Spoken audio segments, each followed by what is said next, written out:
Basic Hermetic Meditation. By Dennis William Hauck. Copyright 2024 dwhauck.com. The Emerald Tablet depicted as a monument to all mankind.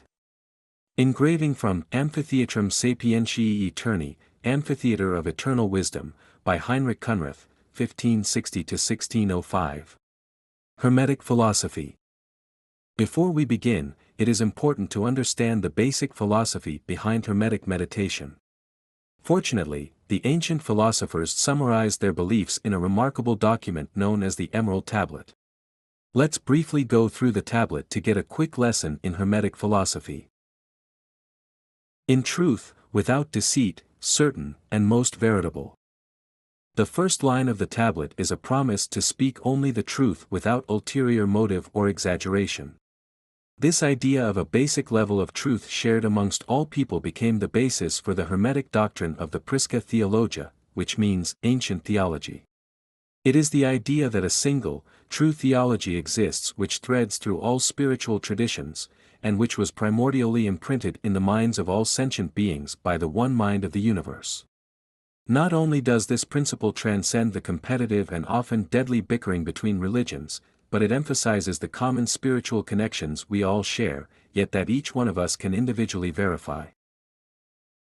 That which is below corresponds to that which is above, and that which is above corresponds to that which is below, to accomplish the miracles of the one thing.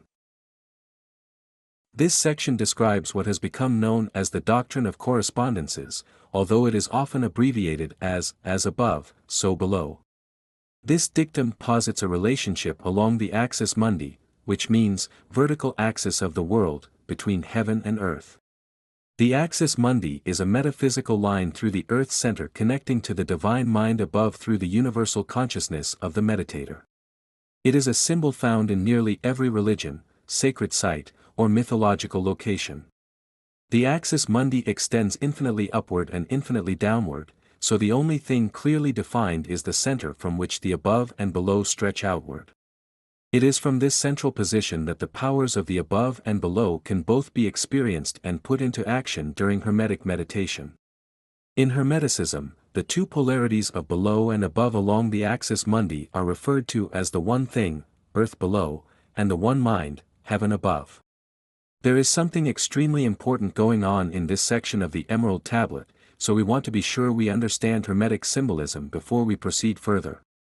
It has to do with the true nature of the one thing, which is really the subject of the whole Emerald Tablet. The Axis Mundi of universal consciousness connecting all realms above and the below through a body of light. The one thing as earth below is matter. Alchemists saw matter as a kind of mother matrix that appears out of nothing to support physical reality. So, the one thing is a kind of primordial water or undifferentiated matter, i.e., quantum foam. They equated this idea with the passive soul, which gives birth to our essence in the world. Their coded symbols for the one thing were soul, the reflective moon, the lunar queen, water, and salt. Salt was known to materialize out of ocean water or dried lake beds. The one mind in heaven above is energy, but alchemists had no term for energy, so they associated it with invisible spirits at work in the world. They could also see that these invisible forces do actual work and produce changes, so they pictured spirit as active and masculine. Thus, energy became symbolized by spirit, the blazing sun, the solar king, fire, and sulfur, or brimstone, the burning stone. The one mind and the one thing, or spirit and soul, are united by the Axis Mundi in the alchemical sacred marriage. Ultimately, the one mind and the one thing are one. Spirit emerges from the light and soul originates in the darkness. This idea is expressed in another text attributed to Hermes, the divine commander, where he describes traveling on the Axis Mundi while meditating. My thought was raised to a great height, yet my bodily senses had been put under restraint as in sleep. Forthwith, all things changed in aspect before me and were opened out in a moment. And I beheld a boundless view. All was changed into light, a mild and joyous light, and I marveled when I saw it. And in a little while, there came to be in one part a downward tending darkness, terrible and grim. And then, I saw the darkness changing into a watery substance, which was unspeakably tossed about. Coiling in sinuous folds, the chaotic watery substance gave forth smoke as from fire, and I heard it making an indescribable sound of lamentation, for there was sent forth from it an inarticulate sound.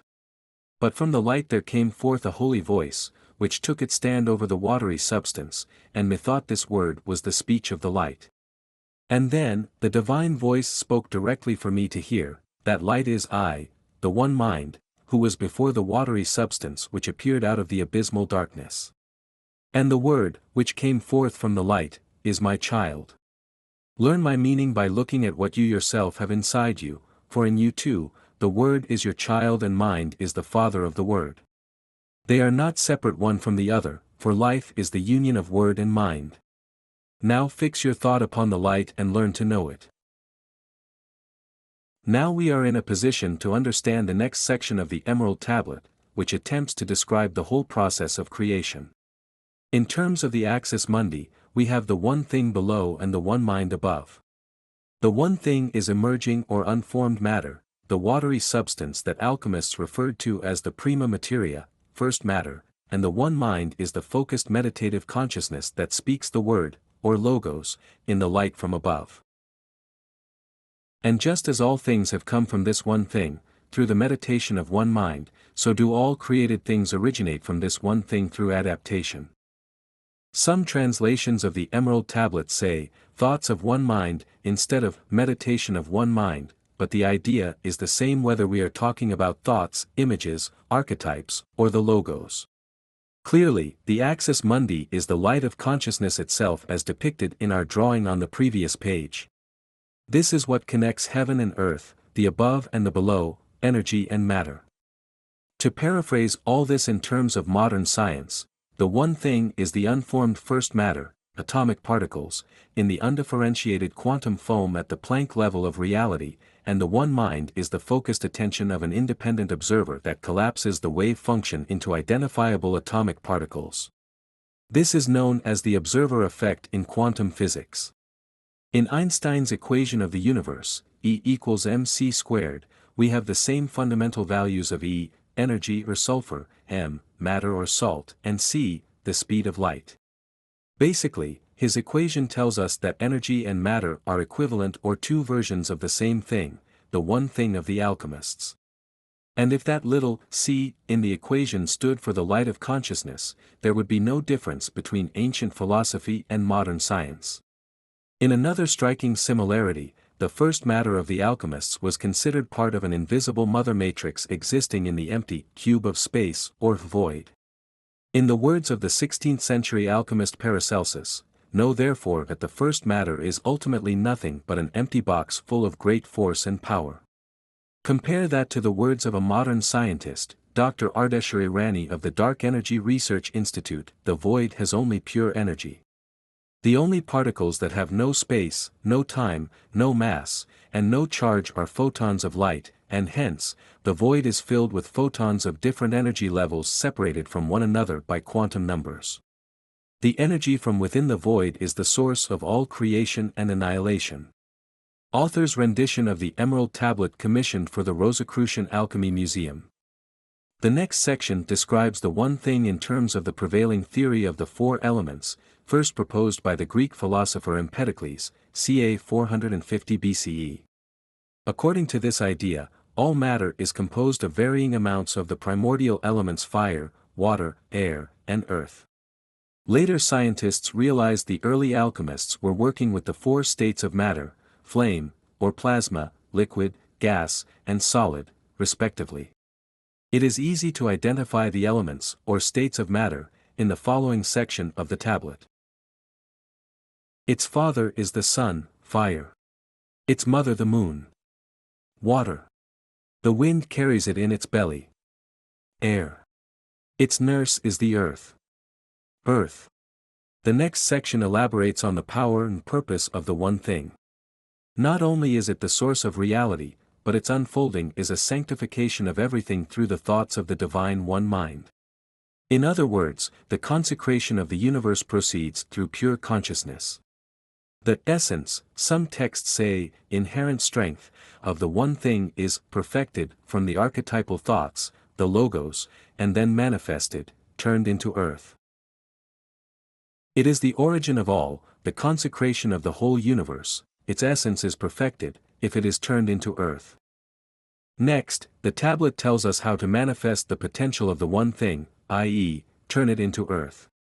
This is the most mysterious part of the Emerald Tablet, a section that has baffled scholars for centuries because of its metaphysical nature. But you probably know what this is, so read this section intuitively. These are meditation instructions. In a succinct summary, the tablet is telling us how to change reality using the latent powers of the one thing and the objective direction of one mind, your own focused mind. Separate the earth from fire, the subtle from the gross, gently and with great ingenuity. It ascends to heaven and descends again to earth, thereby combining within itself the powers of both the above and the below. Any serious alchemist would immediately recognize that these instructions are describing a process of metaphysical distillation. In the laboratory, distillation is the process of purifying a liquid by heating it into a vapor that then condenses back into a liquid. By heating a liquid to vaporization, it is separated from any possible impurities that are dissolved in it. In metaphysical distillation, the watery substance we are talking about is the first matter of whatever we want to transform. The explicit instructions for this process are: 1. Reduce the subject of the work to its first matter, which contains its true essence or soul. The 7 major operations of psychospiritual alchemy, e.g., calcination, dissolution, separation, conjunction, putrefaction, fermentation, distillation, coagulation, are used to extract the essence of your subject. 2. Once the essence is obtained, it must be purified and perfected. That is the job of distillation. It ascends to heaven by vaporization, or spiritization. To begin, you must retrieve the essence from the chaos of its first matter by heating it with intensely introspective and focused consciousness. You must become acutely aware of all the levels of manifestation on which the essence is being expressed. Thus, will you obtain the glory of the whole universe. All obscurity will be clear to you. This is the greatest force of all powers because it conquers every subtle thing and penetrates every solid thing. 3. Finally, you can begin elevating, increasing the frequency or vibrations of the subject of your work.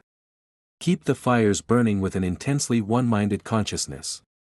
This fiery focused stream of consciousness is the greatest force of all powers.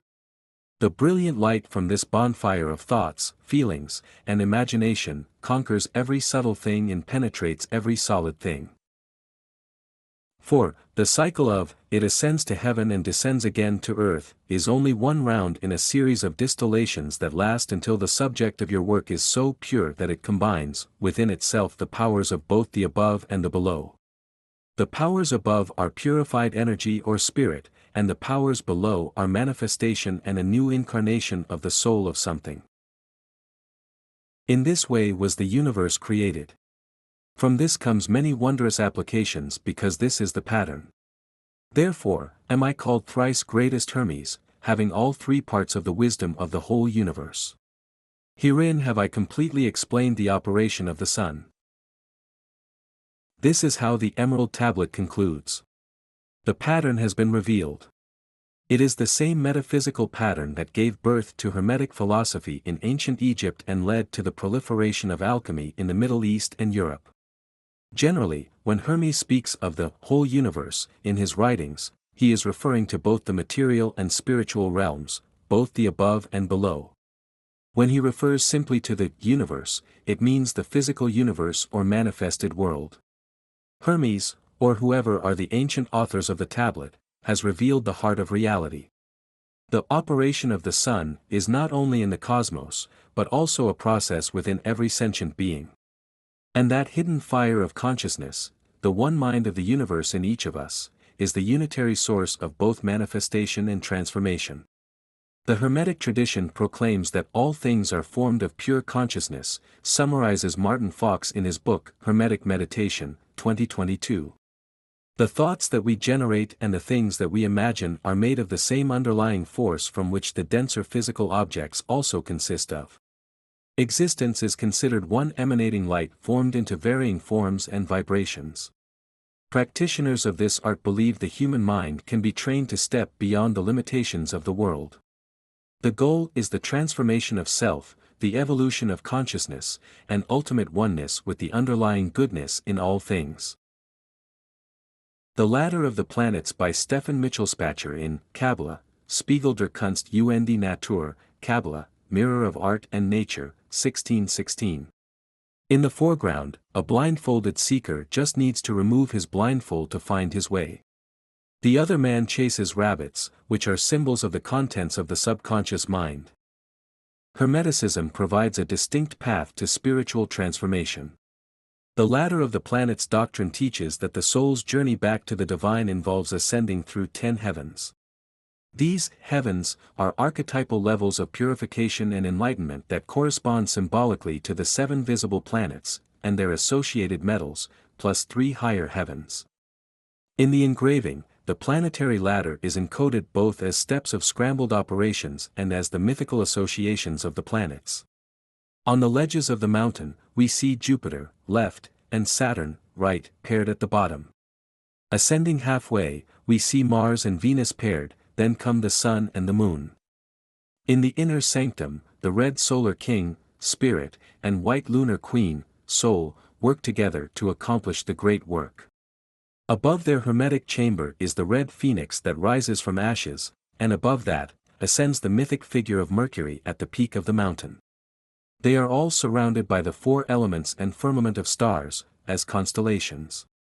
The following is a very succinct summary of the many hundreds of treatises that have been written on the Hermetic cosmological system. Earth, the working space in which the perfection of existence takes place. First heaven, moon, silver. Ethereal substances of the subconscious mind. Second heaven, Mercury, quicksilver. Quintessential powers of mind and imagination. Third heaven, Venus, copper. Passive or watery creative force, love and beauty. Fourth heaven, Sun, gold. Balance and harmony, confidence, wisdom. Fifth heaven, Mars, iron. Aggressive or fiery creative force, discipline, agent of change. Sixth heaven, Jupiter, tin. Spiritual or airy expansive force, spirit. Seventh heaven, Saturn, lead. Materialistic or chthonic earthy contractive force, soul. Eighth heaven, fixed stars. Nature, duality of mind and matter, stellar archetypes. Ninth heaven, first mover, prima movens. Impulse to exist, being and movement. 10th heaven, first cause, prima causa. First light of the logos, source of every chain of causes. Empyrean, the one mind. Ineffable source of creation, realm of pure light. The Alchemist in Meditation by Rembrandt, 1632. Rembrandt's Hermetic Secrets. We will explore the Hermetic heavens in more detail when we learn the Hermetic meditation technique.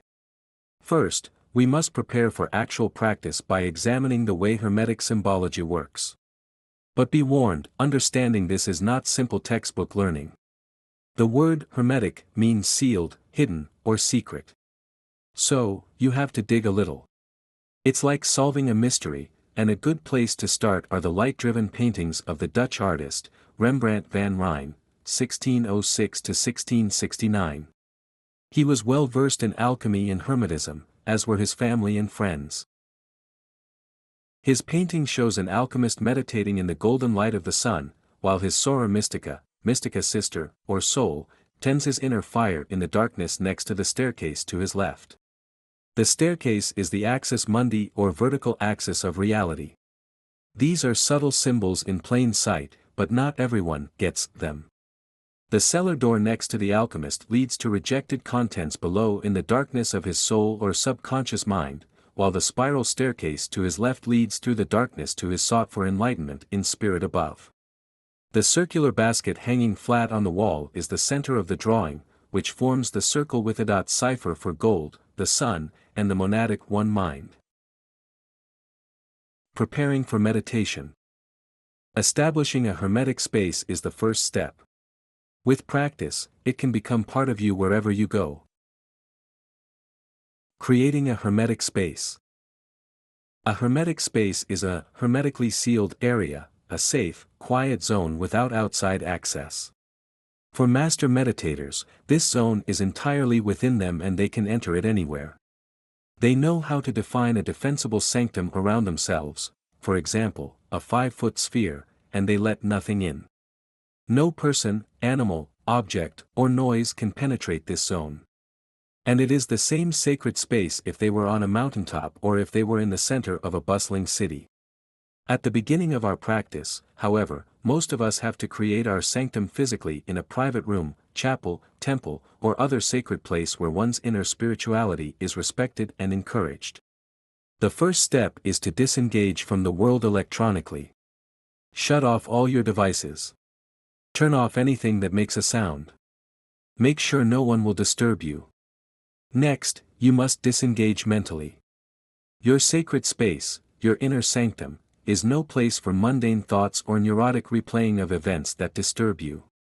You should reserve this space only for higher thoughts and aspirations, that is what makes it a sacred sanctum. Your inner sanctum is a place for spiritual realizations, abstract impressions, and symbolic images from a source outside the everyday superficial self you present to the world. The easiest way to sanctify yourself for this journey is to just stop thinking about the everyday world. Break the endless chain of words that tie you to base reality. Instead, open up to silent impressions, intuitive inklings, and liminal intimations at the edge of your reality. Seeing between worlds. Soulful darkness and matter are below, and the archetypal light of spirit is above. Seeing hermetically. People usually close their eyes during meditation and prayer, but in Hermetic meditation, which takes place between worlds, this is not the case. In Hermetic meditation, we try to place ourselves at the crossroads of worlds between the astral or stellar realm of pure light, or archetypal information above, and the manifested realm of imperfect forms below. Think of it as a beam of pure white light entering a prism from above and exiting in a broad spectrum of distinct colors below in our reality. The pure white light carries all the information, which is differentiated into apparent forms below. To penetrate the veil between worlds, our eyes should be neither wide open nor completely shut. Try to keep your eyes half open, resting open just a crack, where the ambient light is considerably dimmed. You will have to experiment with keeping your eyes softly opened, but there is a position where the eyelids relax slightly open with no effort. Breathing hermetically. In most spiritual traditions, breathing is the gateway to meditation. Paying attention to our breathing is how we begin to forget the outside world and enter deeper states of consciousness. In the Hermetic tradition, all the way back to ancient Egypt, controlled breathing was taught as a method of entering trance-like states. To the animal part of us, breathing is just a necessary bodily function we take for granted, so it may take a little introspective exploring to discover the hidden treasure of life-giving breath. Just follow your breath for a while right now. Breathe in, breathe out. It's not hard to realize that breathing in is a forceful charging of the vessel that is our body, and breathing out is a relaxation or emptying of the vessel. That vital cycle is symbolic of the inherent duality of our existence, the masculine, active process of breathing in versus the feminine, passive act of letting go. Male inflation and female deflation are equally powerful aspects of reality. Now, take a deep abdominal breath and exhale slowly. Take another deep belly breath and exhale through your nose slowly. Your exhalation should be at least twice as long as your inhalation. Follow your exhalation all the way to the end and pause there. Relax and let go, feel the emptiness. Inhale. Follow this pattern of breathing during the meditation. In this primal, dualistic pattern of breathing is hidden a greater truth. Namely, that the seeming duality of inhale/exhale is really one thing. The very idea of one of them engenders the other, i.e., you cannot exhale without inhaling, you cannot inhale without exhaling. The whole Ouroboros cycle of breathing, the breath of life, repeats millions of times in our lives, but we seldom think of it as a single process. Yet, inhalation and exhalation are inseparably linked. We cannot break this unitary cycle without dying. Relaxing hermetically. Hermetic relaxation of the body goes beyond just letting go of tensions and relaxing the muscles. It is almost a complete abandonment of the physical body to incarnate the higher form of the hermetic body, also known as the hidden body, astral body, or golden body. This hermetic body is sealed in the physical body and is only released after intensely focused effort or near-death conditions.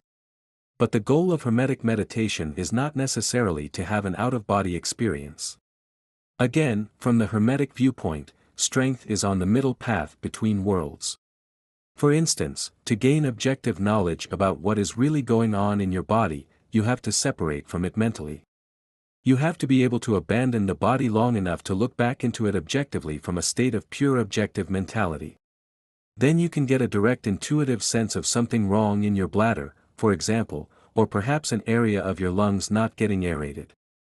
Many hidden problems can be detected using this kind of hermetic MRI.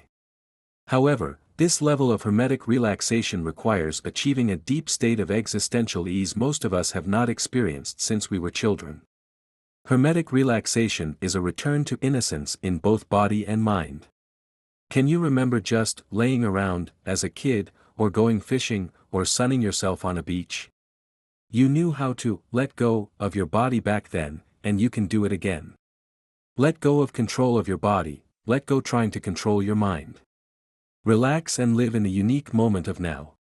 Experience natural being without expectations. That is true relaxation. Hermetic gloaming. Hermetic seeing, breathing, and relaxation gives us access to a symbolic dreamscape that is the hermetic realm. It is a twilight reality that accepts information from both the conscious and subconscious minds, an information-packed zone of symbolic imagery at the root of reality that we can explore in meditation. I am going to call this state of meditative roaming in the twilight realm, gloaming, after the archaic Scottish word gloam, which means to become twilight. In this sense of the word, literally, being twilight, opens up impressions from all worlds at the edge of reality. This includes not only seeing the concrete world of everyday existence but also inner images, visions, and abstractions now being projected into your world from the deeper archetypal reality. Alchemists saw what I call gloaming, this state of purified imagery flooding the mind, as a gateway to the heavens above. It occurs after a successful fermentation distillation cycle. After the process of putrefaction was underway in their sealed fermentation chambers, a white layer of digesting bacteria formed on the blackened matter. They likened this white layer to the white light from heaven above, bringing new life to their souls. After the white layer of bacteria subsided, a multicolored, iridescent oily film appeared. Alchemists called this the cauda pavonis, peacock's tail, which marked the beginning of both chemical and spiritual distillation. A successful distillation would coagulate a stone, a solid precipitate or sublimated material, that represented a new embodiment of consciousness.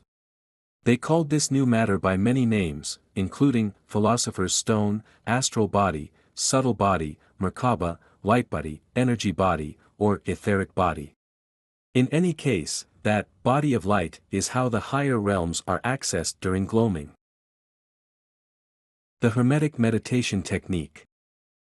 The work starts on earth, in matter, in a multidimensional inner sanctum suspended between above and below. Summary. 1. Find a comfortable sitting position. 2. Create a hermetic space. 3. Begin seeing hermetically. 4. Begin hermetic breathing. 5. Enter hermetic relaxation. 6. Climb the ladder of the planets. 7. Begin hermetic gloaming. Instructions. Once you are comfortably seated and have secured a private, secure location where you won't be disturbed, rest your eyes half closed. With this act of darkening the outside world, begin slowing the breath. Breathe in fully from the belly and exhale slowly and completely. Let go of the breath and follow the exhalation all the way down into the belly again. Repeat this pattern until you feel your body beginning to relax. Shift your focus to the individual muscles in your body and deliberately try to relax or unwind each one. Start with your toes and move slowly up through the femoral muscles to the stomach and chest and all the way up to the muscles at the back of your head. Try to achieve total relaxation and see how that feels. Remain relaxed but aware. Begin mental and spiritual, also known as psycho-spiritual, purification on the ladder of the planets. Start on Earth and reflect on all the imperfections in yourself, your family, society, civilization, and the planet itself. Obviously, there is a lot of work to be done, the great work of transformation. To transform something that already exists into a more perfect form, the work of alchemy begins in the seventh heaven, Saturn lead, on the ladder of the planets and works up to a new etheric incarnation in the first heaven, Moon Silver. This purification process consists of recognizing and transforming the signatures of each planet within yourself. Whether these signatures are actual esoteric energies being expressed in individuals or symbolic, deeply held psychological archetypes is a topic of debate among modern alchemists. Either way, the planetary ladder still provides an amazingly effective framework for working on personal transformation. This 18th century caricature shows an alchemist undergoing personal transformation. Ciphers for Mercury, Venus, and the Moon can be seen on the wall. The cipher for Mars is on the table supporting the flask. Drawn by Italian painter Piero Leone Ghezzi. 1674 to 1755. Seventh heaven, Saturn, lead. On the first or lowest rung of this ladder, seventh heaven, Saturn, lead, you have to find the essence of who you are, your very soul. But at the beginning of the work, soul is not spiritual at all, soul and spirit are opposites, and there is no religious experience at this level. Your soul is simply the survivalist in you. It tends to be materialistic, self-protective, and energy-condensive. So, look for the stingy, lazy, or stubborn parts of you, the things that prevent you from starting on the road to personal transformation. Be honest and expose this leaden dross in you. Just exposing lead to fire and air will quickly change it. The operation alchemists used to transform substances in this first stage of the work was an operation of fire they called calcination, which is the heating of a substance in a crucible or in open flames until it is reduced to ashes. Psychologically, this is the destruction of egoic structures and our attachments to material possessions. Calcination is actually a natural humbling process as we are gradually assaulted and overcome by the trials and tribulations of life. Calcination can also be a deliberate surrender of our inherent pride and is taught in a variety of disciplines that attempt to ignite the fires of introspection and self-evaluation. Calcination is the sometimes painful and always revolutionary first step of transformation. Sixth heaven, Jupiter Tin. Next up the planetary ladder is Jupiter in the sixth heaven. This is the level of soul that has been exposed to air and changed into spirit. Your spirit is the inspired, airy and sometimes flighty, part of you. It is psycho-spiritual, gregarious, and energy expansive. But the tin metal of Jupiter lacks the depth and weight of Saturn's lead. Tin has a superficial, shiny appearance that deteriorates with time. It also breaks down in relationships and social situations. Look for the partygoer in you, the part that seeks to exploit other people either sexually or financially. Being rid of the dross of your being during calcination gives you the freedom to change. It creates a free-flowing feeling that is the beginning of dissolution. Laboratory dissolution is dissolving the ashes from calcination in water. This is a further breaking down of the artificial structures of the psyche by total immersion in the unconscious, irrational, emotional, and other threatening or rejected part of our minds. Psychological dissolution is an unconscious process in which our conscious minds let go of control to allow the surfacing of buried material. It is opening the floodgates and generating new energy from the waters held back. During personal dissolution, the feeling is that things are surfacing that were previously ignored or rejected. There is also a feeling of connection to deeper energies and the recognition of emerging archetypes from within, both good and bad. The next step on the ladder is where these energies are sorted out. Fifth heaven, Mars iron. The cure to many of the problems associated with Jupiter and Tin awaits on this rung of the ladder of the planets.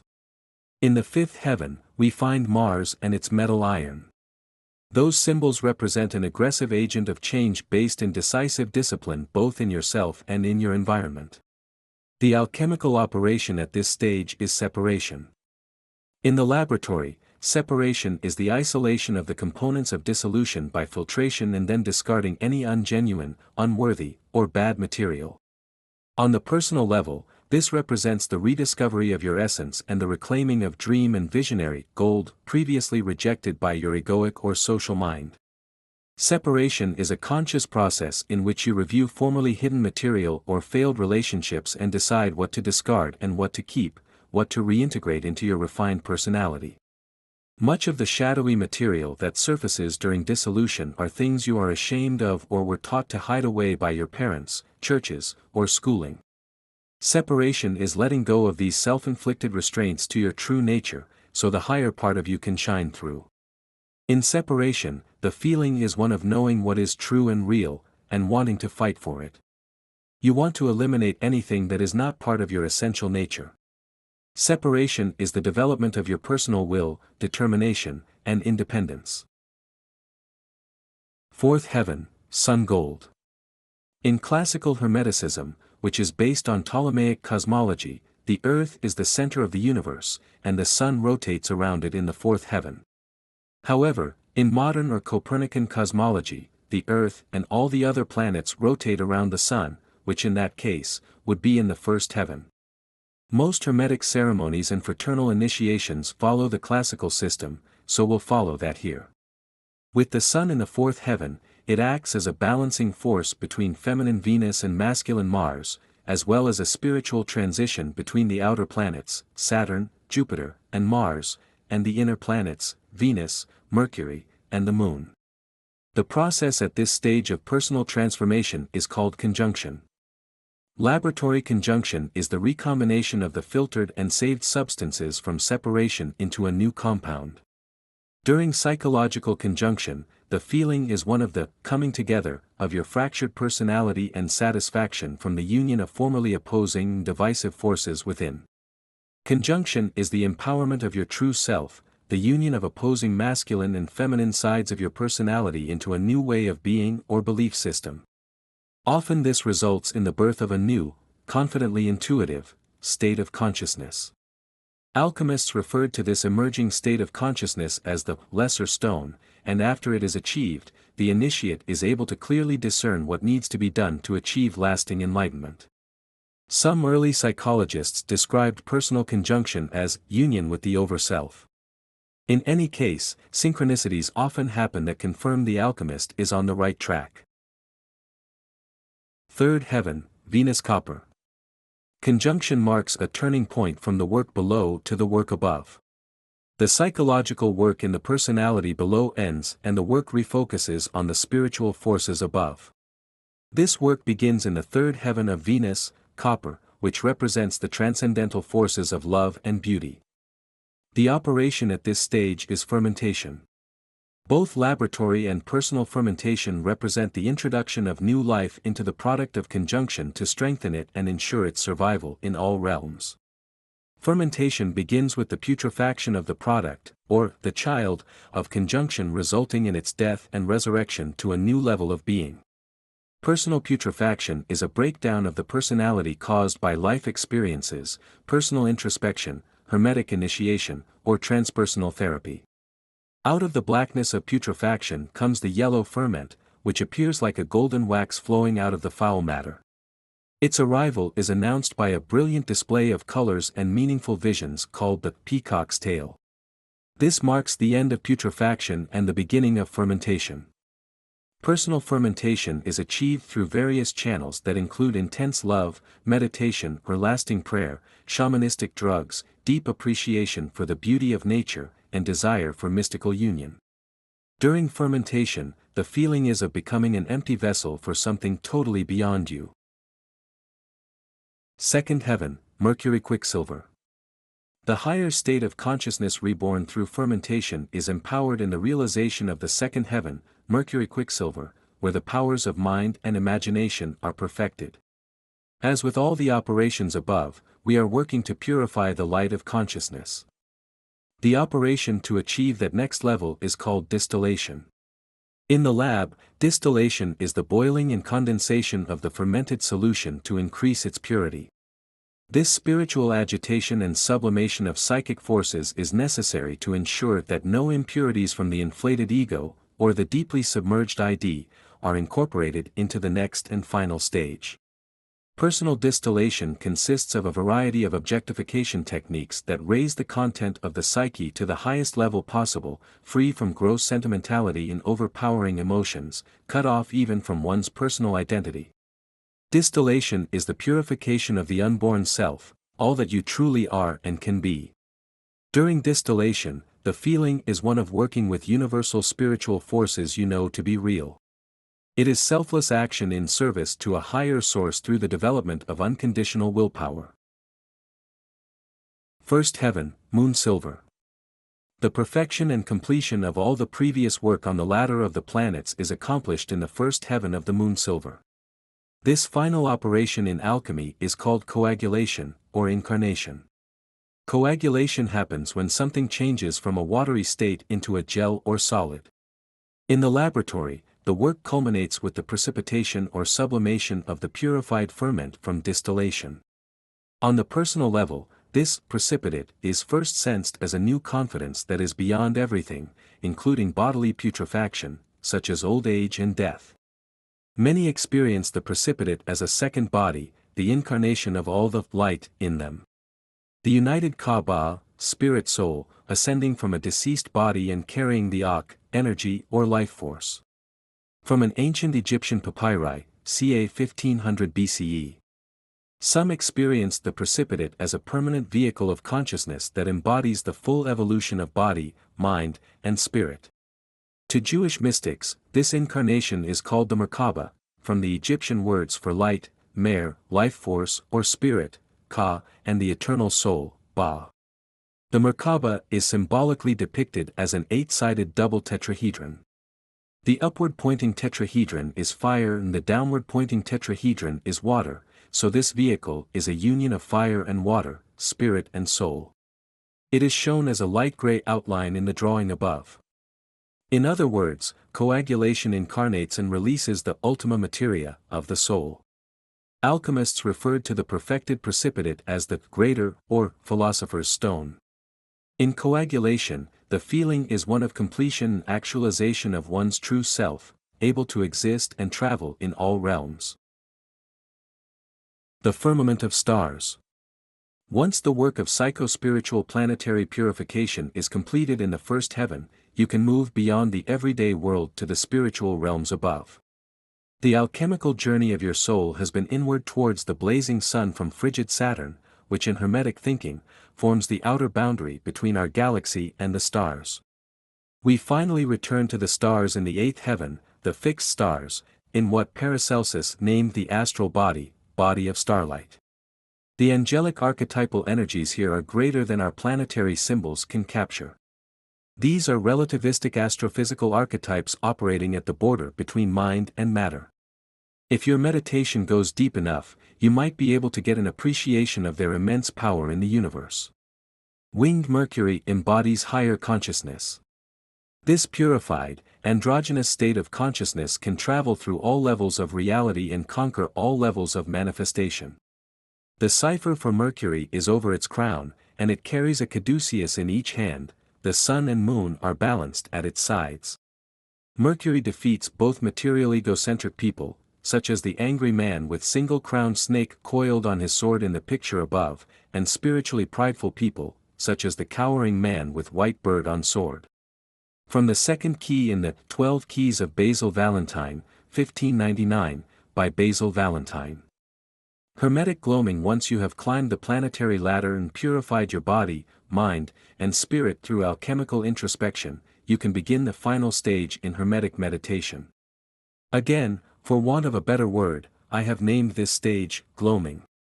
Alchemists would view it as a successful fermentation distillation cycle from which a precipitate forms. Psycho-spiritually, it is an embodied state of consciousness able to explore, gloam, all the Hermetic heavens and the highest levels of reality. During your first experiences in gloaming, you might feel the strange sensation of images appearing in your mind that are also in the outside world. These projected images, known as eidetic images, carry important messages that are relevant to your current state of being. These subconscious images carry symbolic information about your relationships, your health, and your state of mind that need to be interpreted. When you solve their message, they will go away. This kind of hermetic or hidden roaming in the mind, gloaming, can take place at any level of the ladder of the planets, and it often leads to unexpected realms or new insights.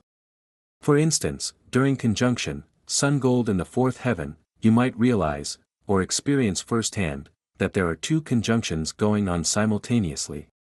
There is the horizontal or earthly, bodily, union of masculine and feminine forces, and there is another vertical conjunction on the Axis Mundi uniting the above and below, the realms of spirit and soul. In summary, gloaming is a process where you live in your own mind and experience outer realities in a personal way. It is kind of a backward or internal gateway to truth subjectively rather than objectively. All that counts is how you experience things on an intensely personal level. Experience itself is recognized as the deepest connection to reality and truth we can ever reach. The first mover. There is no more work to be done on these three higher planes, and gloaming is no longer a task, it is an experience. Now it's just a matter of understanding and experiential wisdom. In the ninth heaven, of the first mover or the prima movens, we just might be able to get an inkling for the existential crisis of the whole universe. The first mover dates back to a primordial period when the impulse to exist, to move in empty space, was all there was. The first cause. The 10th heaven.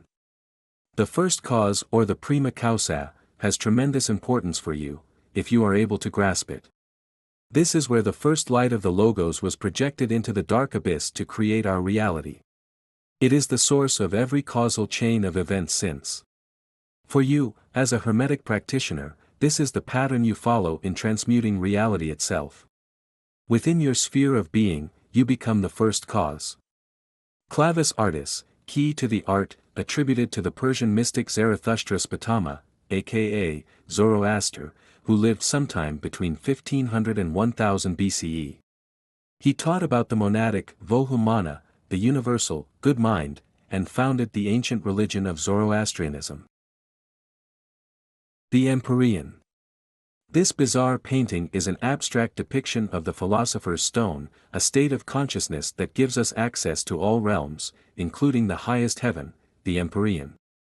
The three essentials, of body salt, soul sulfur, and spirit light, are symbolized by the three bunches of grapes at the top of the cross. Grapes represent the process of matter being turned into spirit in the operation of fermentation. Life force is represented by the descending serpent. Ciphers for Mars and Venus can be seen on the hills below. Ciphers for the planets circle the bottom ring. The translucent ball below is perfected consciousness, and the overall symbol of a circle with a cross above is for the Philosopher's Stone. This level of being is only accessible after the extinguishment of all ties to the physical body. It can happen in the deepest meditation, known as nirvana in Eastern alchemy. It is a realm of pure light where resides the one mind of the universe. This is the ineffable source of creation beyond the capability of the human mind to express in words. It can be experienced but not understood.